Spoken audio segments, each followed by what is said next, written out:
here. So without further ado, I'm going to jump right in, and today's focus is really going to be around that career development and job opportunities. I do say young alumni because typically that is the group that's going to be most interested in needing the resources that you're providing. And young alumni could be anywhere from, they've just graduated to their few years into college or right out of college. And this is where you're going to want to define yourself. How do you want to show up to these various age groups? What type of resources do you want to provide? Because I don't want you boiling the ocean. There's so much you could be providing. There are a lot of resources that already exist out there. So finding your niche, finding what value add you want to provide without overextending yourself is going to be really important.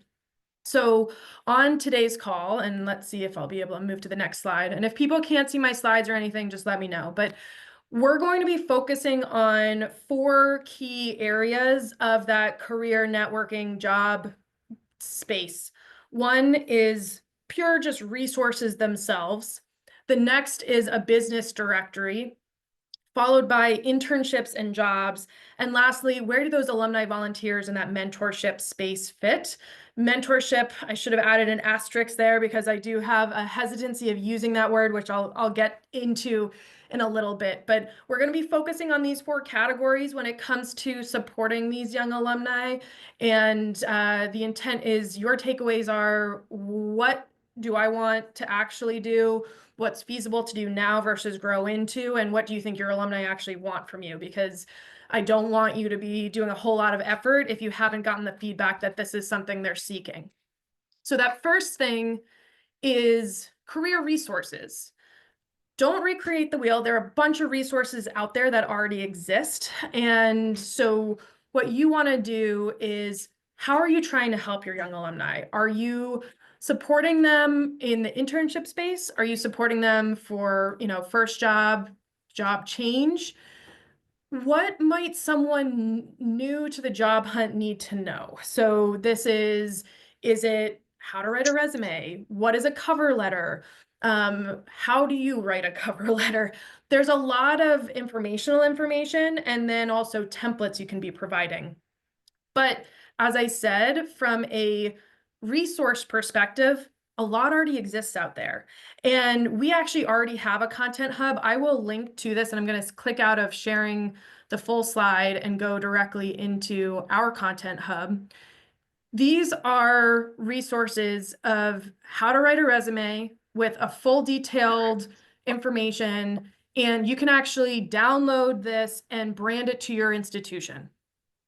There are a lot of other resources beyond the few things that I've captured here around career support. We have a few different materials in this space, but the intent is, don't recreate the wheel. This already exists out there. You are able to reference other resources, obviously give credit to where credit's due in terms of, and we don't need our stuff branded, but if you're using other sites and are directly referencing them, definitely keep that in mind. But the intent is you're creating a hub of resources so that when people are seeking out advice and information from you, you can provide it to them.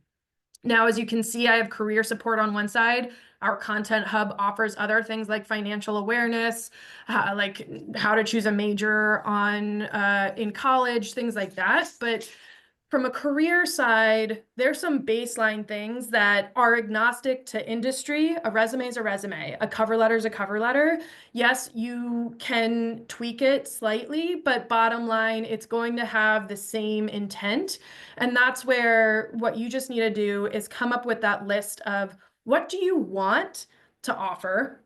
Or are you going to redirect people to find the resources instead? So I briefly already clicked out and showed you this, but you can either decide to create your own, you can reference other resources, sending them outside of your institution, or as I said, like, there are a lot of things that exist out there. If you have a bunch of your alumni attending the same school, knowing what link to share around the career resources office that exists on campus, there's a lot.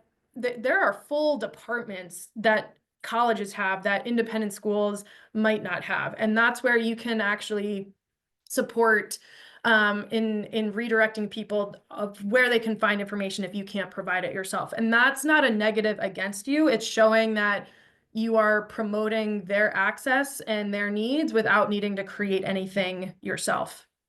One thing that you might want to think about is not only, templates of what a resume could look like. Templates are easy plug and chug for people to be able to refer to. That's really helpful.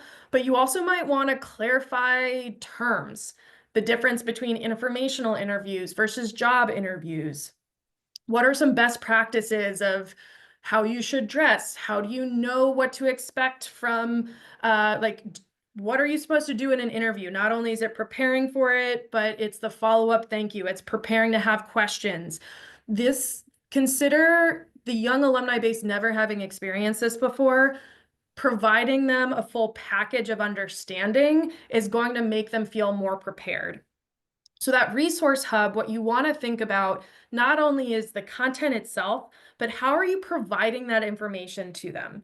Is this easily accessible materials? Are you reliant on them reaching out to you? Because they're likely not going to do that singular email to you asking for resources if they don't know that it already exists. So do you have that available on like a repository online? Is that something they can find on their own? Is this an alumni resource that's gated behind a login? You really need to think through, depending on what your vision is on level of support and type of support, how this manifests. So with that resource hub, what I encourage you to do is look at what systems do I have in place? Where can I provide this information, and how are my alum going to know that this exists in the first place? So it's about being able to market the materials, because the last thing I want you to do is spend a whole lot of time and then no one actually use it. But have it also be self-sufficient so that you're not having to search through your materials and then send people one at a time as they access or request information. So having it be a self-sufficient area where you can be adding materials, you can do outbound messaging to say, hey, like, new career information available to you here, that's totally fine.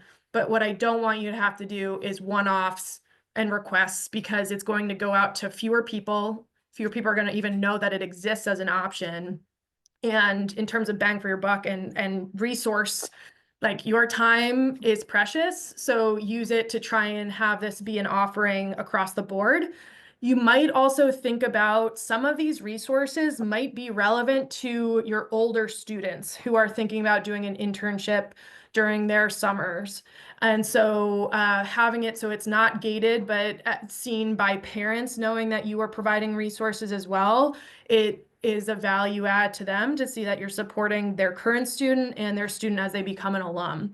So there's definitely a marketing play there of just showing how you show up to the student regardless of whether they're still on campus or not. The other thing is that you might have some campus professionals that can share advice. So whether that's like articles and blog posts about, best practices from your HR department, they're seeing resumes, they're going through interviews. Even though each industry might be slightly nuanced, again, having some generic best practices by the very people who are reviewing cover letters, resumes, what have you, might be valuable. Alternatively, your English department and chair might be able to provide what type of voice should someone be writing in when it comes to, and I keep saying cover letters, but it could be anywhere from asking someone to a coffee chat just to learn more about an industry. You're going to be approaching people differently depending on your level of relationship, how professional it is, who are you communicating with. That is something where if you have talent already on campus that can provide that information, obviously you all have your own knowledge base, but being able to add a variety of voices contributing to this resource center could be really impactful as well. And it might also, if people recognize specifically like teachers and admin that they've interacted with on campus, there add some credibility as well. So think about what resources you have on campus to provide input, what exists online. Again, I will share out the content hub, but also really think through what is it you want to offer and how is it going to be received or found by your alumni base. You might even have some alumni, and this will go to that fourth section I talked about. You might have some alumni who will be interested in participating or contributing here, whether it's, article or information. There's a lot in your community that there are a lot of people in your community that actually might be able to contribute themselves. So moving on into the business directory, and I'm going to click out of this view just to really show you some ideas of the business directory. There's a reason I'm doing it the order of business directory to then internships and jobs, because the business directory is actually something that is pretty easy to maintain depending on what approach you decide to take, but it's a great way to celebrate your current alumni on all the initiatives they're doing. And it could be a really good way to actually get internships and jobs in the door by targeting those alumni that are leading in their own business. So a business directory has many ways of being successful. You can organize it by location, industry, class. There's so many different ways. Like, think about all the data you have. You can organize it however you want. I typically go by industry. I'd recommend industry. But again, like, having all of the information, and I'll show you a sample form that you can receive. What you really want to do with the intent of the business directory is, one, provide resources to people who might be seeking advice. There's a trusted essence around, okay, this is a person who has the same alma mater as me. I want to support them. I'm looking for X type of service. If there's someone in the group that offers this, I'd go with them over a random person. Alternatively, it is celebrating success from alumni, so they actually will feel recognized for their effort. And also, it's, again, back to the marketing tool. Like, people are going to see the value of, the education you're providing your students and the ongoing encouraged relationship you have with them. Look at what the trajectory could potentially be for current students as well. So organizing a business directory, you can have it captured in, a published document like PDF. You could actually have a web form, iModules and a bunch of different websites have ways there you can do like searchable information on data. It's really dependent on, again, how much effort you want to put in, how much control you have of your own website, whether you as an individual or you're reliant on a marketing team, whatever that looks like, to also just the sheer scale of how large is your directory. Is it, 1 to 2 pages? Still a great celebration. If it's longer than that, what does that look like for navigational purposes? Interactive business maps also work. That's like a whole nother step. But business directories have a lot of potential, and honestly, not a hard lift. This is something where on the front end of this project, it's, requesting the information and then putting it into a publishable format. And you can choose like once a year to ask for updates and requests. You don't have to be maintaining this in a lofty manner of needing to check in on this. This is an easier, manageable thing to offer to your alumni base as a benefit. And as I said, not too hard of a lift. So first step from a business directory. You want to start with a submission form. This is just a very simple Google form. What I like about Google Forms, a lot of other forms offer this as well, is that the output is in a spreadsheet by column. So you can very easily then provide each material piece of information that's submitted. It's always in the right location. So this is business name. You always know from like a plug and chug into a template for a business directory, the business names are always going to be in column A, things like that. The bare minimum of what you need to capture is business name, alumni name and class year, the business address, maybe their handles and website, a logo, And this is more optional, but I would say encouraged is a mini blurb. You're going to have to put a character limit on this about the company. What is it they do? You can also choose industry again, and that's something I'm going to add, actually. I forgot that. Industry will be helpful here so that people can like more easily navigate between the industries. The form, super easy to make. So when it comes to a business directory form, you're able to put in exact information as to why you're launching this, what the value is to them, and everything exactly how you want to ask it. So you're able to select the type of industries you want to focus on and then have an other section. I would say from an industry perspective, at some point you can offer too many options. So you want to really be able to categorize it down into whatever a good number feels like to you. Also, be prepared that if you have certain industries where only one company exists, can you fold it into a larger industry label? So you have two sub-industries under one name. That way, the organization of the end document is a little easier. But name, industry, again, the reason why Google Forms also for me is something that I encourage is that it lets you actually have file uploads as well. The readout is a Excel, I mean, is a spreadsheet, a Google sheet, very easy to plug and chug that information over. And it allows you to also limit how much input, because at some point you might have alumni oversharing and you don't want that. This is purely, I'm going to spend an hour or two on this, get the forms, get the readout into a manageable, templated business directory, celebrate, and move on. The key, obviously, is the introduction as to what your vision of the business directory is. Add the blurb on the why, so people actually take that call to action step.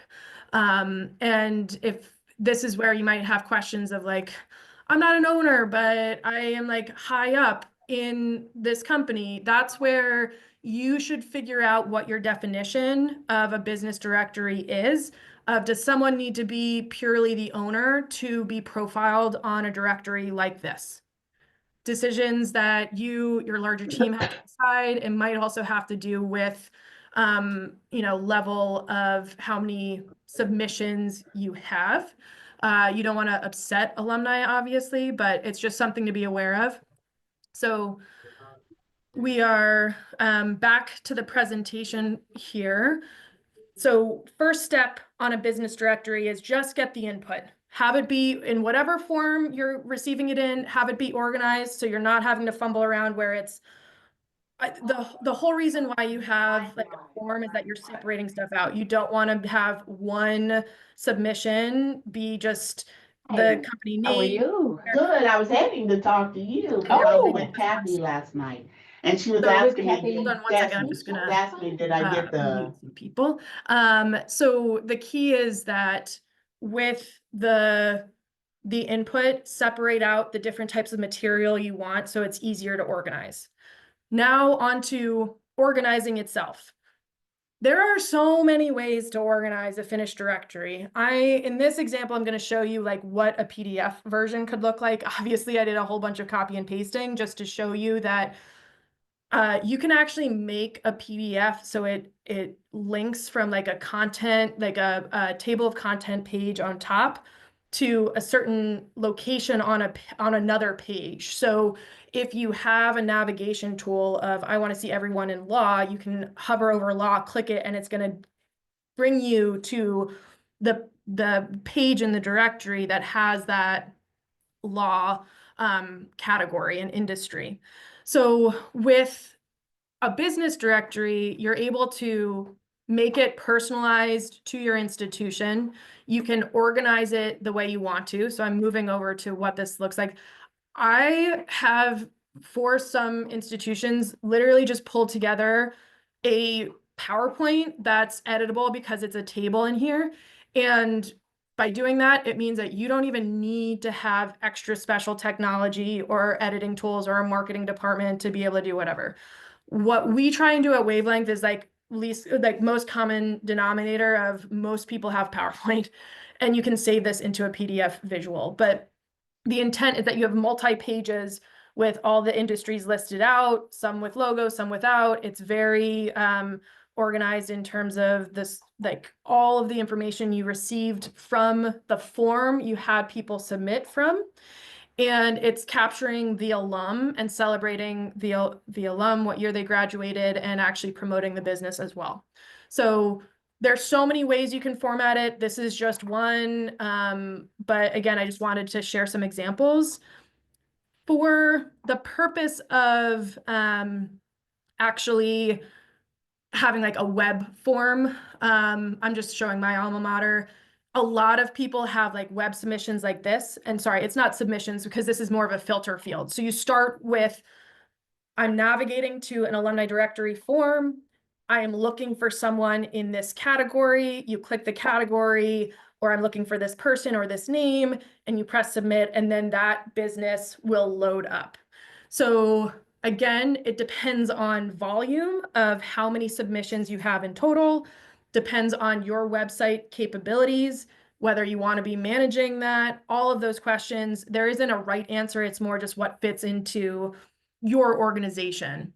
So there are a lot of different ways for that finalized version, completely up to you. Simplest form, I'd say, is probably just like PDF to start and then move to complex if you're trying to just stage it and really see the readout of, are people into this?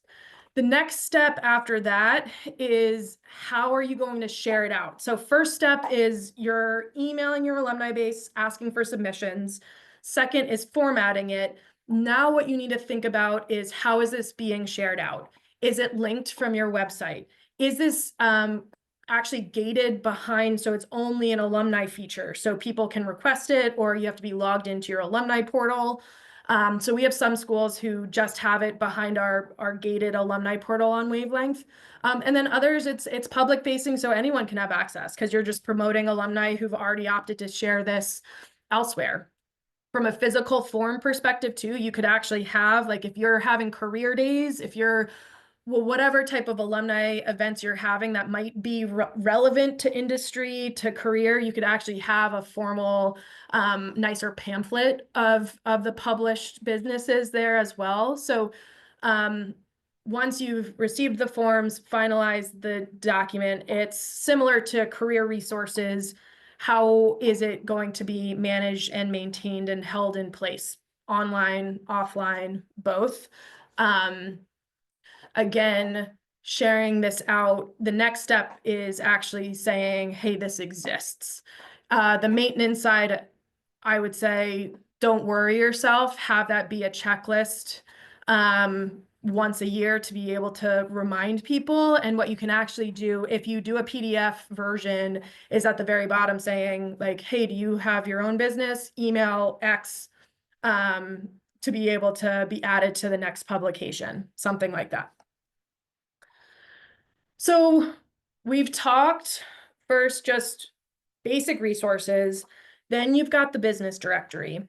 The next step is actually talking internships and jobs.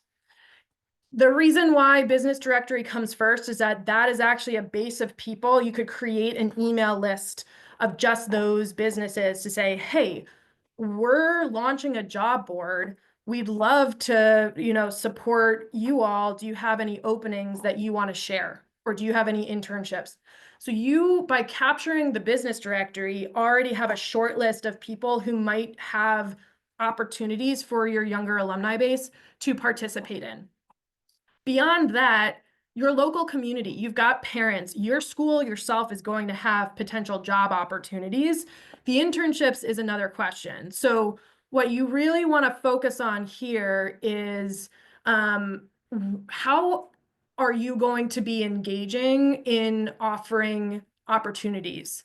When it comes to like first asking alumni for, hey, do you have any job opportunities in your space? This is an easy engagement point with older alumni. It's not a money ask. It's showing that you're trying to support other community members. It's a good touch point for the larger alumni base. And as I mentioned with the parent population, they might have a pulse on what's happening locally. But what you want to consider is, are you having a true job board that's actively managed, that you're making sure has new posts pretty regularly. If you are having a job board, who's able to post? Is it alumni specific? Are you allowing business members to post? Are you allowing community members or parents? If it's not a job board, and again, it's the definition of, is it a job board? Is it an internship opportunity? Are you simply trying to be able to offer one-off opportunities when you're asked? If someone reaches out to you to say, hey, I'm looking for something in this, are you doing a one-off request to an alum in a certain industry to say, hey, do you know any opportunities? The job board, from a wavelength perspective, yes, we're an online engagement portal with a bunch of features. The job board is usually not launched when you first launch with our portal. It's available to any institution of ours, but when it comes to the job board, that is the heaviest management, just because you don't want it to be empty. You don't want to have no jobs appear. So you want to establish yourself of having regular communication with your alumni base and then be able to add the jobs afterwards. So I think it depends on what type of alumni programming you're starting with as to whether you start with a full job board or just the one-off requests. The last thing is, who is this geared towards? Are you trying to have any version of job, any skill level? Are you trying to have it be internships, just like summer options? Are you trying to have it be starter jobs, maybe middle management jobs? Again, as you start to define this, who's your focus? How much effort is it going to take to manage? But just know that you already have actually a large base of community members, be it parents, other business partners in your local area, as well as alum who know of job opportunities. And it could be anywhere from, a server opportunity to a finance role to what have you. And that's where you really want to make sure you're offering the spectrum of opportunities. People are going to be seeking different initiatives. Maybe they just want some, summer cash access before going back to college. Others might be looking at this as I'm trying to get into an industry or test out if this industry is right for me. I want this to be a career growth opportunity. So internships and jobs are going to be a pretty large step in trying to offer a bunch of opportunities. From the starting small scale, we've had some organizations and schools that we work with have like senior spring projects where they partner with alumni. I feel like that's a good dip your toe in to see how engaged alumni want to be with the senior projects, let alone a full job and networking program like this. So that bandwidth, I'm going to keep hitting you over the head with that just because you all are managing so much. You really want to make sure that you are able to manage something like this.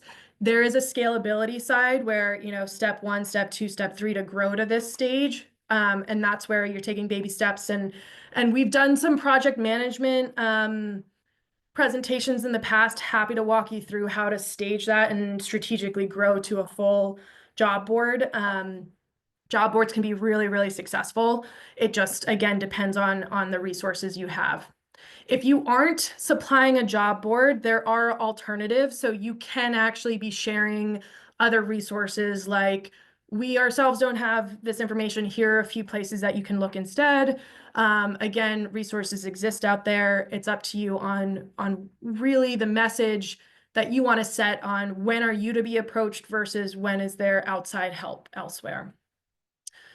Wavelength's job board, we actually have the intent of using data a little differently. So in this visual, you can see job postings on the left. Top right, where it says marketing manager, would actually be the job posting itself. Obviously, this is all fake profiles and data, so there's nothing there. But what we do have also is underneath in this bottom right corner, other data around alumni who are associated with the company of the job posting, who's in the industry of the job post, or who also lives in the area of where the job is located if it isn't remote. We bring that up because the intent of your alumni networking group, even if it's not like a formalized platform, is that the power of your alumni connecting with each other is they have the shared name of attending your institution. Even if I didn't attend at the same time, there is this belief that you are able to reach out to someone and say, hey, we both attended here. I have just a few questions. I see you're working there. I saw a job posting. Do you have a few minutes to talk with me? So the intent of the extra data on our job board is to allow people to take a step back to say, is this even a job for me? Let me find other people who have this job title and do a coffee chat, or let me learn more who work at this place, or hey, I've actually just landed this job. Who else works around me? And so you can actually use the data and the network to go beyond what a generic Indeed or LinkedIn post goes, and it says instead say, hey, there are actually a bunch of people who work in and around this industry who might be able to help prepare you for the interview or review the cover letter or whatever it might be. So with that data, there is a lot more information than you think you have in your CRM. The key is to actually use it in a way that's meaningful for you all. We're very focused on data at Wavelength. This is a visual of like a breakdown of, okay, here's everyone you have career data on. This is what industry they're a part of. This is the position level, and actually being able to click into each one to receive a list of what that looks like on on the map. The intent of me showing this is to say that you actually can be providing resources beyond just the job board. So if you are seeing, yes, you've launched a job board, you've got a lot of people in finance who are, submitting potential job positions, but you want to add a variety in the arts, the sciences, you name it, you can actually start to sub-target your alumni base.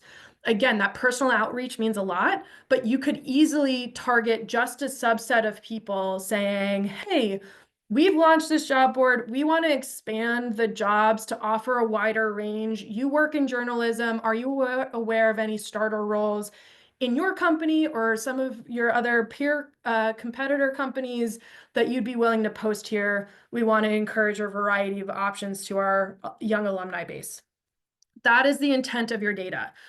The data that you capture, you want to be using it. You also want people to see the value of you asking for updated information from them. So being able to personalize the outreach, show that you're using the data beyond just fundraising and trying to promote ongoing networking. This is one way to be able to do that.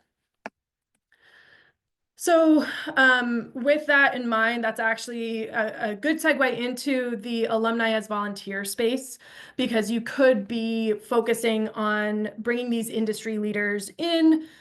You've got a large talent pool, and it's right at your fingertips. How do you use them in the young alumni support space, specifically around careers? So again, volunteer programs take some time. So if it's not volunteers, you can be doing some other initiatives. I'll get to that in a second, but let's just focus on alumni as volunteers in the networking space. I'm going to the very starting slide when I was hesitant to use mentorship as a word, because in volunteering, especially in career space, mentorship it's a large, heavy word with unknown meaning unless you've specifically defined it. So as a mentee, as a mentor, the expectations of what's the timing? What am I delivering on? How long is this, how is this going to be fostered one-on-one? Am I in charge of reaching out to them and setting regular cadence meetings, all of this other stuff? What you want to focus on is, what is your hope, a quote unquote mentor or an alum as a volunteer in the career space? What is your hope that they would be able to deliver to your young alumni? And this is where you can start to view career volunteers a little differently. Can you start to sub-define different types of volunteers? Are they an industry expert? They're willing to talk about, their finance experience. Are they an interview coach? They can just give you some insights of, hey, I've led a lot of interviews myself. This is what I'm looking for from a candidate and how they approach an interview. Here are some best practices. Are they an editor? Are they willing to say, let me take a quick look at your resume. Let me take a look at your cover letter. I'm here to give some advice of your formatting or your word choice. Each person has different skill sets. They also have different levels of time that they can provide to support an initiative like this. What we have encouraged from our schools that we work with in volunteer space is letting alumni self-select in or out of this program whenever they'd like. So being able to let them choose when they're going to show up in a in like a volunteer search, if a mentee or if a young alum is looking for support, that having it be a static list means that you're having to actively monitor it. Alumni might be more hesitant to raise their hand if they don't know how long they're signing up for. Letting an alum not only opt in, but also define what role they want to have rather than it being just a generic mentor. You can actually provide definitions, not only of what the role itself is, but they will review one resume and like spend 15 minutes on a call with you. Like you can start to define the level of what that volunteer does so they know what they're signing up for and so that the young alum knows what to expect so that they don't over ask or over assume what the help is. A young alum can't be reaching out to an editor saying, "Hey, write this cover letter for me." The intent is really a yes, a mentorship approach, but within reason. And the word mentor has people hesitate from raising their hand sometimes. So that's why we take a step back from using that word and add a few other ideas instead. Outside of like formal mentoring, there are things like industry days. So you can have some fireside chats or panels, and yes, career days happen sometimes on campuses, but this is just as valuable to your young alumni base as they are figuring out their majors in college or trying to maybe career shift. It's very different these days where people are changing roles and changing industries at a far higher rate. So industry days are relevant even to those who are just a year or two or 3 to 5 years out of college if they're trying to transition elsewhere. So going back to that data visual, you likely have a form of this data. If you don't, starting to collect it is the very first step to be able to get into supporting career initiatives like I'm talking about now. But what you want to do is think of where most of your alumni are in what industries. Think of where you believe your young alumni are interested in and start to have a few different panels and conversations with a variety of industries so people can see the spectrum of opportunities in front of them. On top of that, you can easily focus on alumni spotlights too. So capturing career highlights. This can be blog posts. This can be in whatever type of medium you want. But the clear thing is by adding variety, it shows that you have a diverse population of alumni who are proceeding in their own personal journeys and still seeing success in their own way. So yes, it's very easy to spotlight like a CEO at the top of their field, but I actually also encourage you to highlight a variety of other initiatives, be it someone leading a research initiative or participating in an arts-related like play or exhibit, what have you. Variety is important here, so it shows that you are celebrating a wide range of opportunities. Alumni spotlights, also great level of engagement. It helps like for alumni to feel seen.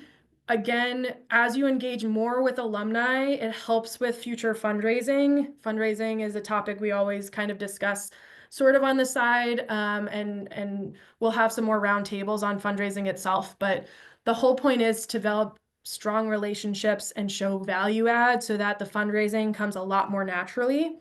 One of those steps is getting up-to-date data so they see the value of what you're using their data for, and that way you can have more personal outreach that way.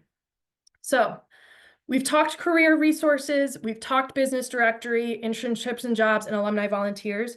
It was ordered intentionally because career resources and business directory are items that exist today or would be easier to build off of as a stage one. After you get through that first stage, that's when you can start to decide, okay, as I have these resources, where's my next step? Am I trying to form a formal internship or job board? That whole programming, you need to think through again, who's managing, who's it targeted towards, what platforms or portals do you have that could help to manage this? Something about our job board I didn't mention is that the jobs themselves have a mandatory expiration date. For a job to be posted, there's an expiration date, so it self-removes. So you don't have to be the one going into the job board and cleaning it up if there's an expired job. Those are certain aspects that you need to think about in terms of maintaining a program. How much manual effort is required of you? Because the other thing that some job boards allow, including ours, is if you create a profile so that community members, local businesses can actually log in themselves and post roles. And that's the only thing they can do is just be able to post roles, meaning you remove the middleman of you being sent the roles and you needing to post. So that's where you need to think through if you are starting stage one, you got the business director, you have the resources, you're now trying to offer internships. How are you managing the list of offerings? How are you getting that in front of your alumni base? Do you have enough offerings to be a fully launched program? Or is this offerings that's a softer launch to people that you've talked to in the past who've shown interest? And then back to the volunteer and mentorship side, internships and jobs, alumni volunteers, those could be staged together. It could be, job board to start, then volunteers, or volunteers and then job board. It doesn't have to be in that order. It's more of a priority for you. What do you want? What does your alumni base want? Because here's the other thing is that as you start developing the career resources and business directory, you can actually request feedback. You can be figuring out as you're launching this and people are seeing the resources you're providing, and you're going to have people talking about it, what else do they want from you? Because I don't want you spending a whole lot of time launching something if people aren't actually seeking that. And it's very dependent on your institution, on your relationship with your alumni base to start. If you're just establishing or reestablishing yourself, it's different than having a fully set alumni association that's very engaged and you're just continuing to expand your offerings. So take your time, recognize that sometimes offering more is not better, and really stage it into a meaningful growth stage that actually fits to your schedule and all the other demands you have. So with that in mind, I know that I might be giving you some time back. Thank you all for listening. I'm going to be sending through all of these materials, but if you have questions, if there's anything that I covered that you want me to dive deeper into, I'm here to continue to talk with you all. And I'm getting out of, sorry, I'm seeing some chats coming in and I know I'm sharing a black screen right now. PowerPoint's funny that way. I will be sharing links to the Career Resource Hub, absolutely, that you can modify to your school. We are constantly creating more resources. If there's anything that you want that you don't see on that Content Hub, we are happy, like if it's something that we think is relevant for other schools as well, we will absolutely continue to create. So you can always send me some requests and I'll see if my marketing team is creating them. But yes, I will be sharing the Career Resource Hub for sure. And if there's anything else, thank you all for joining. And I'll stay on for a few more minutes. I know some people are dropping, but I appreciate you all who were able to join today. And I'll be sharing out everything by tomorrow. Excellent. Thank you, everyone. Have a good day.